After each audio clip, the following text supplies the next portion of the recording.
multiplier. So if you recall, this is a recall. The width multiplier is a hyperparameter that I explained for the MobileNetV2. So this hyperparameter allows us to shrink the number of channels in the activations, output activations along the MobileNetV2 architecture. For instance, if alpha is equal, so alpha is in the range 0, 1. For instance, if alpha is equal to 0.5, then the number of the channels here would be halved. So this would be 64 instead of 128. So we could choose an alpha that is very small, such that the manifold of interest spans over the entire activation. So we could get, at the end of the day, we could get an activation that has only, say, 3 channels. In this channel, and these 3 channels contain all our information, all the necessary information about the manifold of interest. So this is our manifold of interest, and this is, of course, the manifold. We have a manifold of interest at the output of each layer in the CNN, convolutional neural network.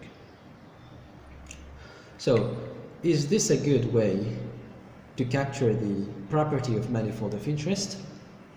Well, the answer, according to authors, is no. But this is a tempting thing to do, to reduce just the number of channels, but this won't work, and the reason why is because this is for the following reason. So authors say, if you apply as the number of channels in the activation decreases, then the application of a ReLU activation function or any nonlinear function would cause an information loss. So as the number of channels decreases, the application of ReLU would cause an information loss in the manifold of interest. So as the number of channels increases, this loss increases. Similarly, as the number of channels increases, the application of a nonlinear function decreases this loss. So this loss, information loss in the manifold of interest, this loss decreases as the number of channels increases. Well, you could say, if this ReLU or nonlinear function causes an information loss, then we won't apply a nonlinear function. But if you don't apply a nonlinear function, your model will not be any better than a linear model. So nonlinear functions are important to introduce complexity in your model, to get complex models that would fit your data. So it is necessary to apply nonlinear functions, and if you apply nonlinear functions on low-dimensional activations, there is an information loss. So this is the problem. Now what I will do is to try to justify this fact based on the paper. So as far as I understand from the paper, because there is no further resources about this topic to make sure that my understanding is correct, so all the resources I have was just the paper, the original paper. So in the original paper, it seems that authors try to justify this by the following. So this is the intuitive justification. Intuitive justification, that is the justification of why nonlinear functions cause information loss on low-dimensional activations or on activations with a low number of channels. So let's assume that I have this activation here and I apply ReLU. So all values in the manifold of interest that are positive, so positive values would be mapped to the same values, because we have a linear function with a slope of 1, whereas all negative values in this manifold of interest, in this activation here, would become 0. This would become 0. So this means all values that have become 0 represent the lost information. This is lost information. So we have an information loss in our manifold of interest.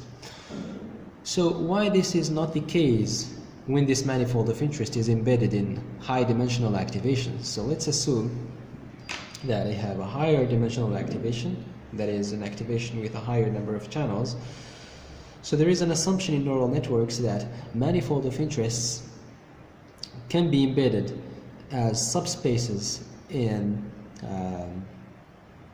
higher dimensional activations. So let's say that I have here 128 channels.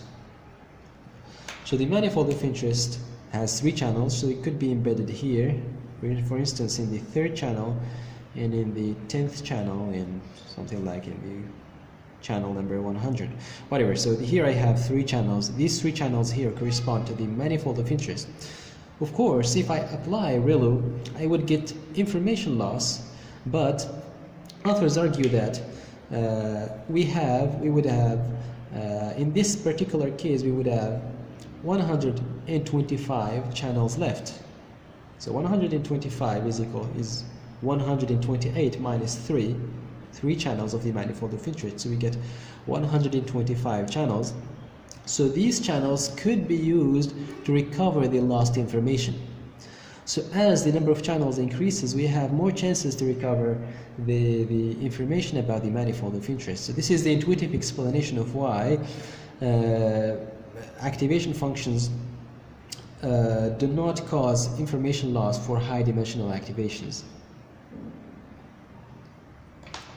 So there is also an experimental justification. So what they did is that they took a dummy manifold on 2-dimensional space. So this is the manifold they have created, a spiral.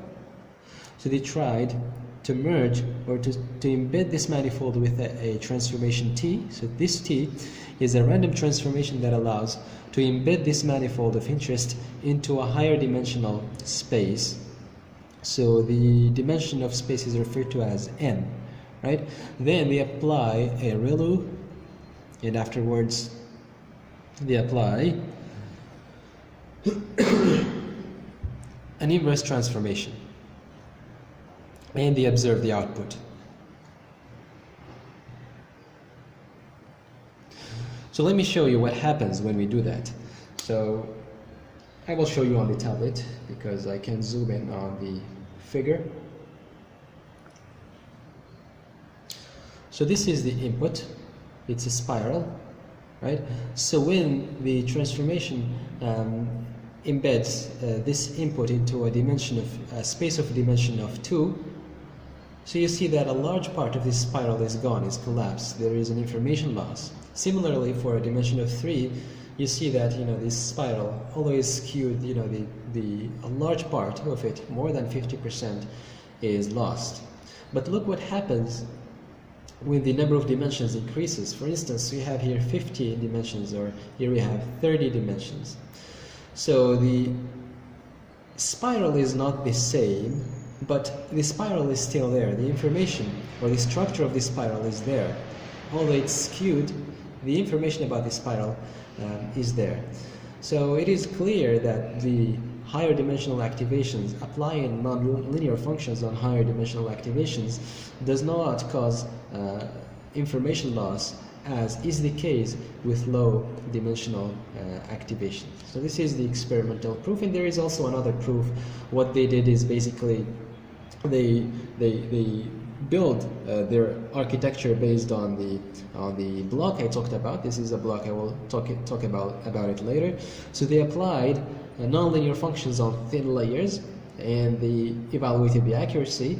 And also they applied, they used another architecture where the ReLU, the nonlinear activation function, is not applied on the thin layers, and they found that the architecture where the nonlinear function is not applied on thin layers performs better than the other architectures. These are experimental proofs you could find in the original paper. So I think that now you have a good sense of what's going on here. Exploiting this manifold of interest is not as straightforward as it seems. So what I will explain in the next video is what is the best way to exploit this manifold of interest. What is the way used by authors to exploit this manifold of interest without destroying information, but in the same time using a nonlinear function to introduce the necessary complexity needed by the model.